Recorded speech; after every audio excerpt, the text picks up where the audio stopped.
ଜୟ ଜଗନ୍ନାଥ। ଦେଖନ୍ତୁ ଗୋଟେ ବାଛୁରୀ ରାତିରେ ଏଠି ପଡ଼ିଛି। ଅନୁମାନ କରାହେଉଛି ତାକୁ କେଉଁ ଭାଇମାନେ କି କେଉଁ ଭଉଣୀମାନେ କି ମାଉସୀମାନେ ବାଡ଼େଇଛନ୍ତି, ଯାହାଦ୍ୱାରା କି ସେ ତା'ର ଅଣ୍ଟା ଉପରେ ପ୍ରେସର ପଡ଼ିଛି, ମାଡ଼ ହୋଇଛି। ଏବଂ ସେ ଯେତେବେଳେ ଆସି ପଡ଼ିଥିଲା, ଆମର ମା ତାରିଣୀ ଡିଫେନ୍ସ ଏକାଡେମୀର ପିଲାମାନେ ତାଙ୍କୁ ଘାସ ଖାଇବାକୁ ଦେଇଥିଲେ ଏବଂ ତୋରାଣୀରେ କୁଣ୍ଡା ମିଶାଇକି ଦେଇଥିଲେ। ଆପଣଙ୍କୁ ମୁଁ ଭିଡ଼ିଓ ମାଧ୍ୟମରେ ଦେଖାଉଛି। ଆମର ଯେହେତୁ ସେ ବାଛୁରୀଟି ମରିଯାଇଛି, ଆମର ଏଇ ଛାତ୍ରମାନେ ତାଙ୍କର ଉଦ୍ୟମରେ କିପରି ନେଇ ତାକୁ ବାହାରେ ପକେଇକି ଆସିବେ, ପୋତାପୋତି କରିକି ଆସିବେ, ସେଥିପାଇଁ ସେ ପ୍ରସ୍ତୁତ ଚଲେଇଛନ୍ତି। ଦେଖନ୍ତୁ ଗୋଟେ ପିଲା ବର୍ତ୍ତମାନ ଆମର ବଲ୍ହା ଆଣିକି ଆସୁଛି ବାଛୁରୀ ନେବା ପାଇଁ। ବର୍ତ୍ତମାନ ଦେଖନ୍ତୁ ବଲ୍ହା ଆସିଲା। ଏବାଡ଼ି ମଧ୍ୟ ଅନ୍ୟ ପିଲାମାନେ ପାଳ ଦୌଡ଼ି ବୋଳୁଛନ୍ତି। ଦେଖନ୍ତୁ ମୁଁ ଭିଡ଼ିଓ ମାଧ୍ୟମରେ ଦେଖାଉଛି, ଏମାନେ ପାଳ ଦୌଡ଼ି ବୋଳୁଛନ୍ତି ସେଇ ବାଛୁରୀଟାକୁ ନେବା ପାଇଁ। ଦେଖନ୍ତୁ ଦୁଇଟା ପିଲା ଆମର ପାଳ ଦୌଡ଼ି ବୋଳୁଛନ୍ତି, ଆଉ ଗୋଟେ ପିଲା ଆମର ଠିଆ ହେଇଛି। ପାଳ ଦୌଡ଼ି ବୋଳି ସାରିଲା ପରେ ଆଉ ମଧ୍ୟ ଅନ୍ୟ ପିଲାମାନଙ୍କୁ ଡକାଉଛି, ମେସ୍ରୁ ଆସନ୍ତି, ଆମେ ନେଇକି ବାଛୁରୀଟିକୁ ବାହାରେ ଗାତ ଖୋଳିକି ପୋତିକି ଆସିବୁ। ବର୍ତ୍ତମାନ ପିଲାମାନେ ଆସୁଛନ୍ତି। ବର୍ତ୍ତମାନ ପିଲାମାନେ ଆସିଗଲେଣି। ବର୍ତ୍ତମାନ ବନ୍ଧା ଆରମ୍ଭ ହେଲା। ଦେଖନ୍ତୁ ନେବା ପାଇଁ ପ୍ରସ୍ତୁତ ଚାଲିଛି। ଆମର ଜଣେ ଛାତ୍ର ତାଙ୍କର ଗୋଡ଼ ବାନ୍ଧୁଛନ୍ତି ମରିଥିବା ବାଛୁରୀର। ଆଉ ଅନ୍ୟ ଛାତ୍ରମାନେ ଆମର ଠିଆ ହେଇଛନ୍ତି। ବର୍ତ୍ତମାନ ପ୍ରସ୍ତୁତ ଚାଲିଛି। ଆମର ଏଠି ଗୋଟେ ପିଲା ବଲ୍ହାକୁ ସଜାଉଛି। ଆଙ୍କର ଭାଇ ନୟାଗଡ଼।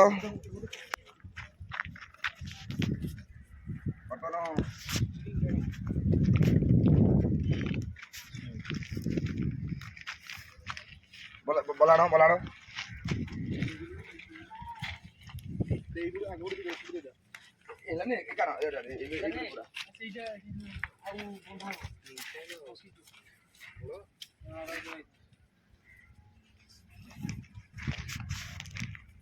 ଡବଲ ବାନ୍ଧିବା।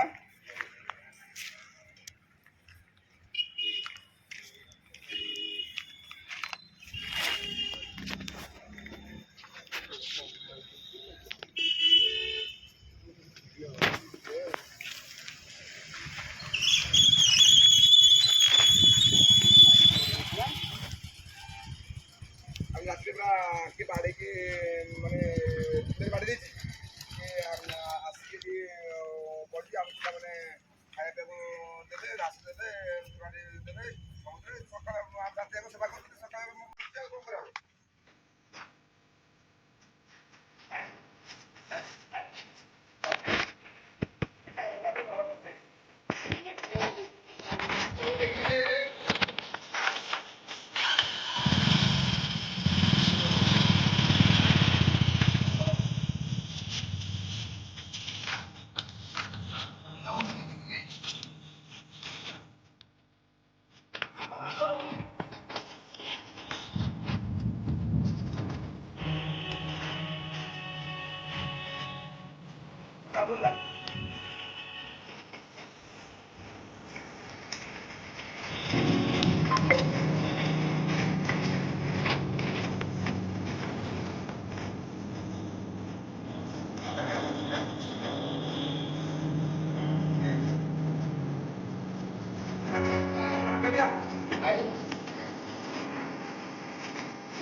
আস্তে আস্তে দেখি পঙ্খ আছে ধীরে ধীরে।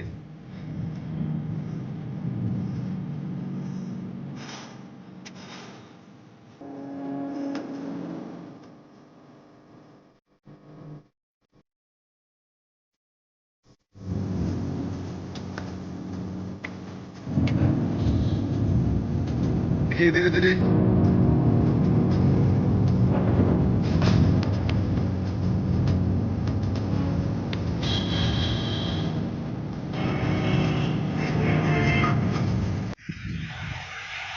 ଘରକୁ ଆଶା କରିବନି, ଭଗବାନ ତମକୁ ନିଶ୍ଚିତ ଭାବରେ କରିଦେବେ ହେଲା। ଯେତେବେଳେ ଯେଉଁଠି ଯାହା ଅସୁବିଧାରେ ଯିଏ ପଡ଼ୁଛି, ସେ ଗୋମାତା ହୁଅନ୍ତୁ କି ଯେକୌଣସି ଜୀବଜନ୍ତୁ ହୁଅନ୍ତୁ, ସେମାନଙ୍କ ସେବା କରିଦେଲ ନାଇଁ। ଗରିବ ଲୋକମାନଙ୍କୁ ସାହାଯ୍ୟ କର, ଦୁଃଖୀରଙ୍କୀମାନଙ୍କୁ ସାହାଯ୍ୟ କର। ସମସ୍ତେ ଯେ ତମକୁ ସାହାଯ୍ୟ କରିବେ ମାନେ ନାହିଁ, ତମେ ଯାହାକୁ ସାହାଯ୍ୟ କରୁଛ ସେ ତମକୁ ସାହାଯ୍ୟ କରିବେ ମାନେ ନାହିଁ। ତମକୁ ଯେତେବେଳେ ବିପଦ ଆସିବ ସେତେବେଳେ ଭଗବାନ ଆଜି ସାହାଯ୍ୟ କରିବେ ହେଲା। ତେଣୁକରି ତମେ ନିଃସ୍ୱାର୍ଥ ଭାବରେ କାର୍ଯ୍ୟ କର, ଦେଖିବ ନିଶ୍ଚିତ ଭାବରେ ଦିନକୁ ଦିନେ ତମେ ଠିକ୍ ରାସ୍ତାରେ ପହଞ୍ଚିବ ଏବଂ ଭଗବାନ ତମକୁ ଠିକ୍ ବାଟରେ ଦେଖେଇବେ।